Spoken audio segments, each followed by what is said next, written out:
Buenos días. Como sabéis, el uso de las tecnologías es clave en el método de Universidad. Y hoy vamos a hablar con Joe Francom, que es profesor en la Universidad de Utah Tech, con la que Universidad tiene un convenio de colaboración, y nos va a dar un poco su opinión sobre el uso de las tecnologías en la educación. Hi, Joe, and welcome back to Universidad. Thank you. I'm happy to be here. Okay. So what do you think, what is technology in education, what that does mean? Well, I think that technology in education can refer to several things. It can refer to the technology that you use to deliver instruction. Mm-hmm. It could refer to the technology that students actually use in order to learn something. Mm-hmm. So like I teach in technology, so I teach technology. Students have to learn how to develop different programs, or they have to learn how to utilize different technological tools. But I think probably what you're referring to is how can we use technology to deliver a better educational experience? That's and right. I think technology has changed a lot since I first started teaching. I mean, the internet was fairly new when I started, and it really has exploded the amount of materials that are available on the internet. So certainly we have the internet, we have learning management systems like Blackboard or Canvas or Moodle. We have, now we can administer our quizzes and tests on the internet. We can record videos, we can deliver all this instructional material using technology. And I think that that's very important. And I think it's revolutionized how education has become. Of course. And how do you think these changes have influenced the relationship or the roles from students and teachers?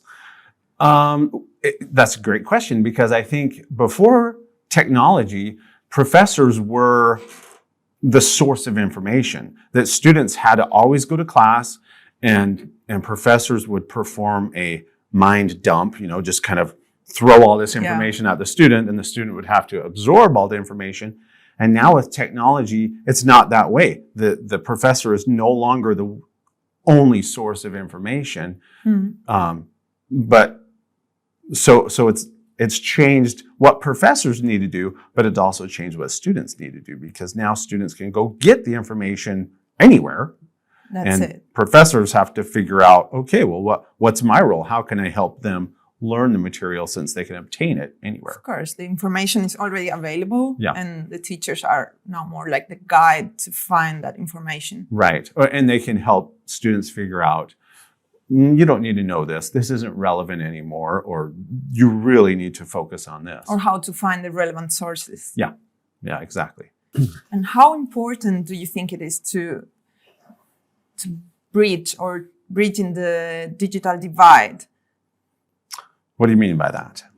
I mean, for instance, access to resources, or there are other generations that didn't have this access. Yeah. And now new generations do have a lot access to this whole new world of information.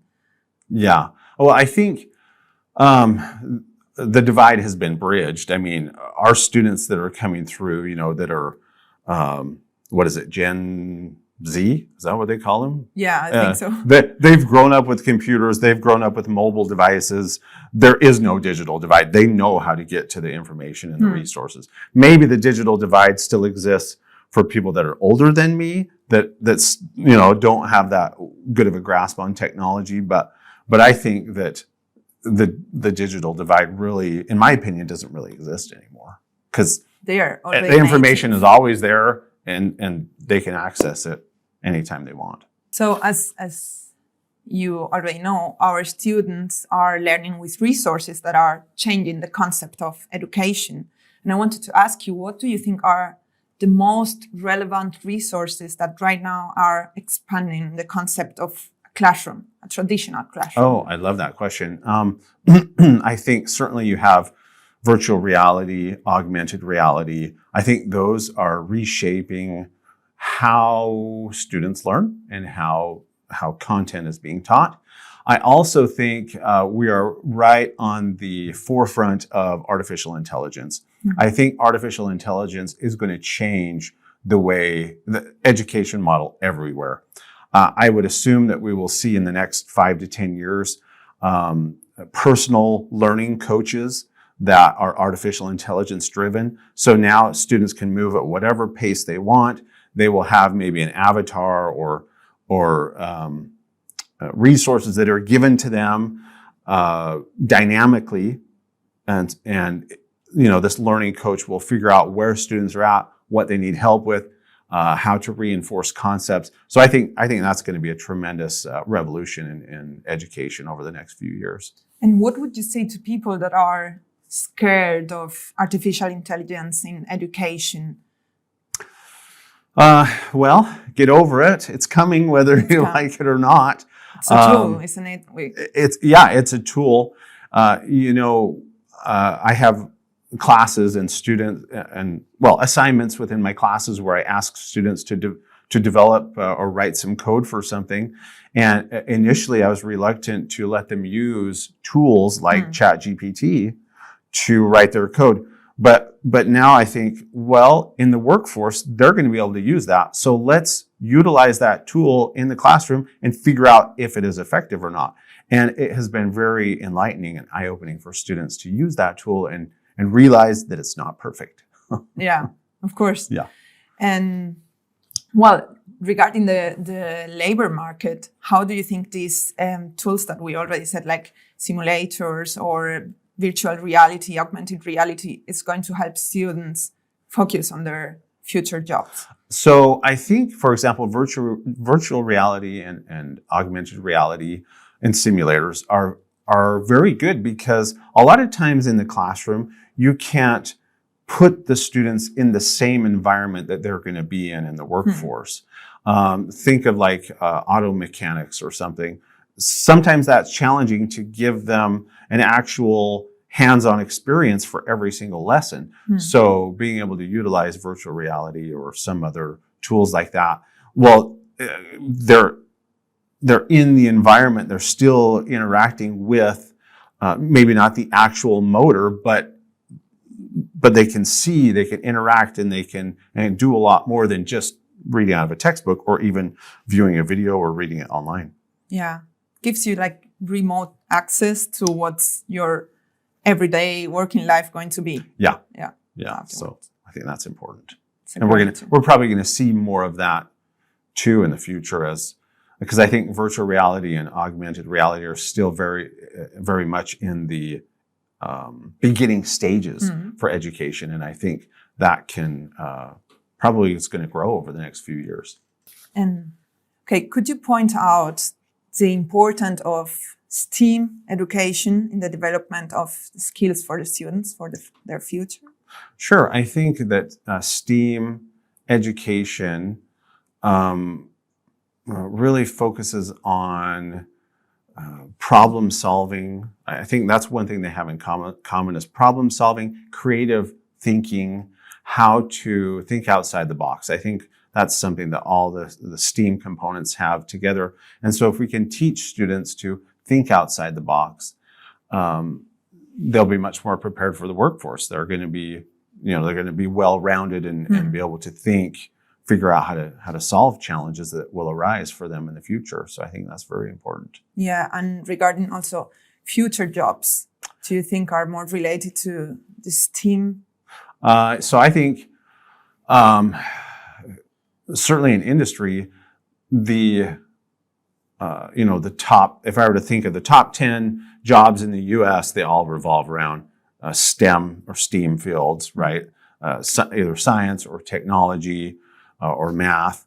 And I think that's going to keep growing. I don't think that the need for people or need for employees that know these concepts, I don't think that's going to go away. I think that's just going to grow because we're becoming much more digital, we're becoming much more technical. So those folks are always going to be needed. Yeah. How is the combination of technology and education changing the way that our students or students in Utah Tech enter the labor market? Well, I think, again, that,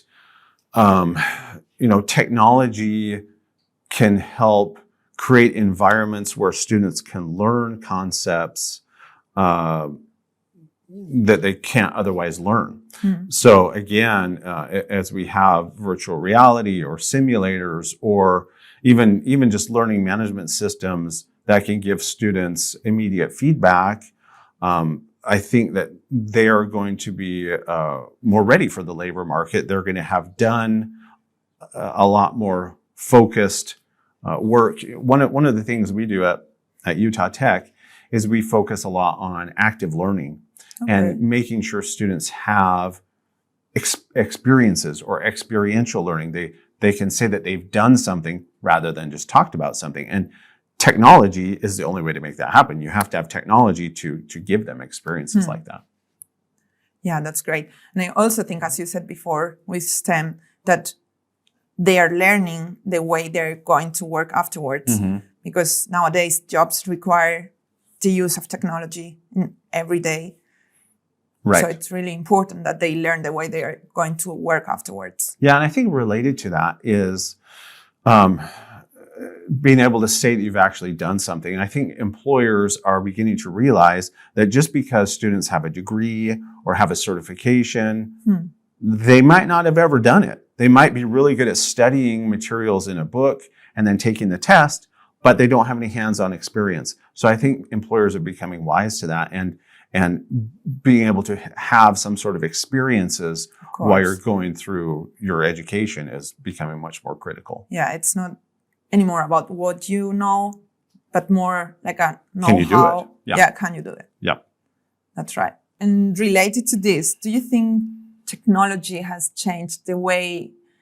forever changed the way we acquire knowledge? Oh, yeah. Yeah, I mean, I remember as a kid, like you would still have encyclopedia sets where you had to go look up in the encyclopedia to study a concept.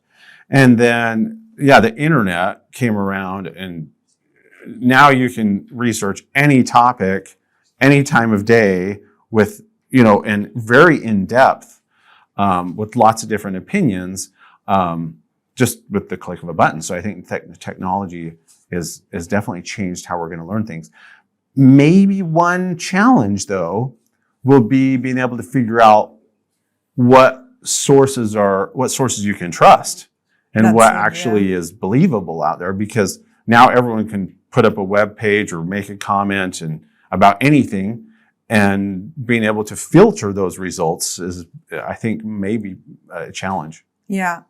I think that too. It's more like learning how to research and find the information than memorizing the information. Right. What we said before with teachers, that they are not anymore the information givers, but the guide to find the information for students. And I like that, I hadn't thought about, in the past, it seems like there was a lot of focus on memorization of different concepts. And now I don't think that's the case, because technology, why do I need to memorize something if I can quickly go find it?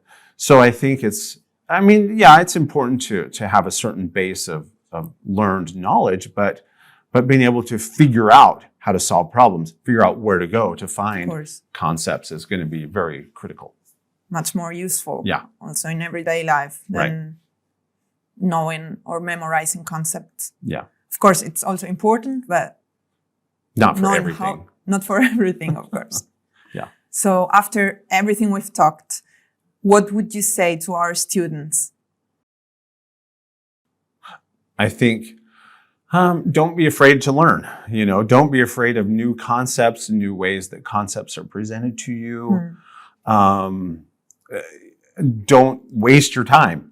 Just get in and focus and get it done, rather than waiting around. I think, again, education is important, but the other thing I would point out is experience. Have experiences.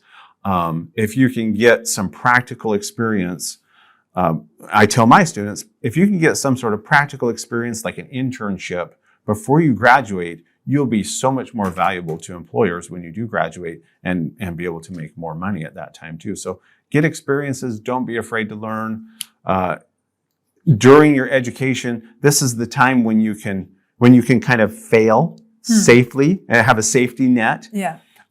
Versus when you're hired by someone, they don't want you to fail. It will cost them money. But in education, it's okay to don't fail your class. But, it's okay to do things incorrectly and then learn from those failures. That's really interesting. Yeah. The importance of experiences. Yeah. So thank you very much for being with us today, Joe, and we'll see each other. Thank you. It's been great. Thank you for having me. It's a great discussion. Thank you.